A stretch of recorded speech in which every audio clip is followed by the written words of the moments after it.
গো মা কোনা আবার একটা কাপড় কিনে দিবে আর ঘন্টার স্পোর্টিং আর কতদিন পিন্ধি থাকি। কবু যে তোর বাপক মুই 7 বছর থেকে এক কাপড় পিন্ধি আসাম তোর শেষ আমার বাপ দে কাপড় কিনি তোর বাপ ওই বিয়ে তো একটা মেখলা দিবে চাইছে মুই বুড়ি হইয়া গেলুম আজ পর্যন্ত আর মেখলা পালুম না। এই মানুষটা নিয়ে আর শান্তি নাই। ঈদের বাজার একটা শোক বন্ধুগুলো কাপড় নিছে খালি মোড়ে কাপড় নাই। মোর কপাল তার জটিল না। এবার কি প্রথম কত ঈদ পার হয়ে গেল তাও কাপড় পাইলুম না। এইবার কিন্তু কাপড় না পাইলে কথা খারাপ আছে। কবু যে তোর বাপের সামনে মোর এতে খেস খেসে লাভ নাই। কাপড় না দিলেও কমসে কম ক্ষেত্রার বসে গেলে মোকে দেও ওলে দিয়ে এলা কাপড় কিনিম। হইছে তোর বাপ দে ফেতরা পাইলে আরো খাবে চায়। গো মা তোর নামত কোনো মাটি নাই না তো কে থাকলে বেচাইলে হয় বেচে 2 মাসে হাঁস মিটেলে হয়। তোর আমার বাপ দিবে মোর নামত মাটি। এই ধন সম্পত্তি গেলে করবে কি গো? তোর বাপের ধন সম্পত্তি উড়িয়ে খাও। মোক কিন্তু এইবার ঈদত কাপড় ধোয়া লাগবে না দিলে কথা খারাপ আছে। কিসের রে কথা খারাপ হয়? হ্যাঁ হয় গো ঈদের মধ্যে নতুন কাপড় না পিন্ধিলে না খারাপ দেখা যায়। ঈদের একটা বাজার 6টা কাপড় কিনে দিবেন না পান। ই যাওয়া ঈদত না কাপড় কিনে দিলুম। ই বাবা গেঞ্জি আর একটা জাঙ্গিয়ে কিনে দিছে। কে ওটা কি কাপড় না হয়? বলে আর কাপড় হইলে কি হলে ভিতরে পিন্ধে কাপড়। কে লং প্যান্টের উপরে জাঙ্গিয়ে পিন্দি বেড়াবো? ও মা মই কোনো মজাক ভালা পাং না।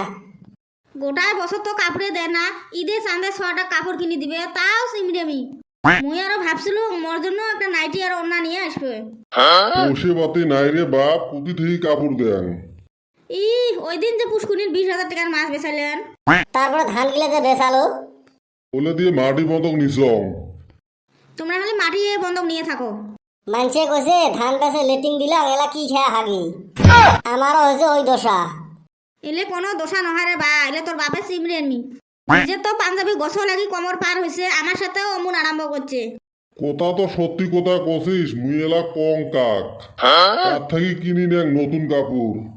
তোমরা চোখের তেল দিয়ে কান্দো। তুই খোলা খালি কথা এই ঈদত কাপড় দিব না নাই মোক? তুই যে কত বছর থেকে চায়া আসিস কোনোদিন দিছ না তাহলে এই বছরও দিবেন নহং। এ বা এতে ফ্যান ফ্যানে লাভ নাই রে বাবা। মাইসক শ্বশুর বাড়ির থাকিও কাপড় কিনি দেয়। ওটাও তো মোর ভাগ্য জটিল না। নিজে তো কিনবে নয় এলা যায় মোর বাপের বাড়ির। ও উচিত কথা কলে জগের মুখত লবণ পড়ে। খালি কি শ্বশুর শ্বশুরের কর্তব্য জামাইরও যে কর্তব্য আছে। হয়েছে কর্তব্য দেহা গেছে ঈদ একটা যা জিয়ে বতে দেয় না। হইছে ওই দিন না গেলেন মোর বাপের বাড়ি ইফতারি করবেন। মুই কি খালি হাতে গেছ? ওই বাড়ির 1 পোয়া মুড়ি নিয়ে গেছেন। তোমার বাড়ির মানুষ ওলে খায়? হইছে মোর মুখ ছুটেন না কিন্তু। দেখছেন মুই চালু কাপড় আর ওরা গেল কুতি।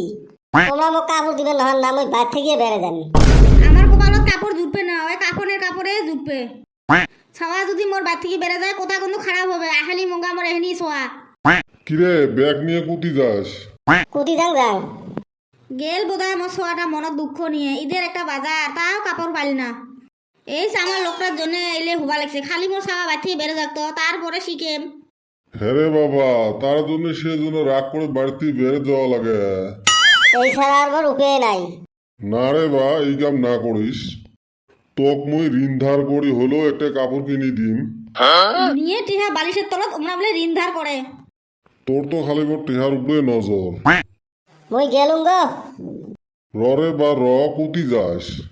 ওটা কাপড় চুগুনি বাড়ি থেকে বেড়াইছে। দে বাবা দে যাওয়া না লাগে দে তো ব্যাগটা। ব্যাগ কেটা ব্যাগ মুই থুমেলা। হ্যাঁ এ বাবা ছাগল কুতি ফেবরায়। বাইরে ভেবেল নাকি? দেখছেন সুসেটা ছাগল ব্যাগত ধরাইছে। তার মানে তুই ছাগল বেচাবে যাবো না? এ বাটামটা আনতো এক মুই বাড়ি থেকে বের হয়ে যাওয়া ছাড়াং। কাপড় কিনি না দেয় ছাগল বেচার নংটা কি ঘন্টা করেন? এ দৌড়েস কে আয় এত্তি আয় তোর নতুন কাপড়ের ভূত ছাড়াং। এ দেখছিস তোর বেটার আইকেল ওইগুলো বাড়ি থেকে বের হয়ে যায়। যা করছে ভালোই করছে। আমি আরো ভাবলুম বেটাটা বুঝি রাগ করে বের হয়ে যাওয়া লাগছে। এই হারাম দাদার যে কি ধান্দা এলা হে বুঝে পেলাম। ব্যাগত কাপড়ের বদল ছাগল ভরাইছে। 2 মাসে মোক ফকির করা ধান্দা।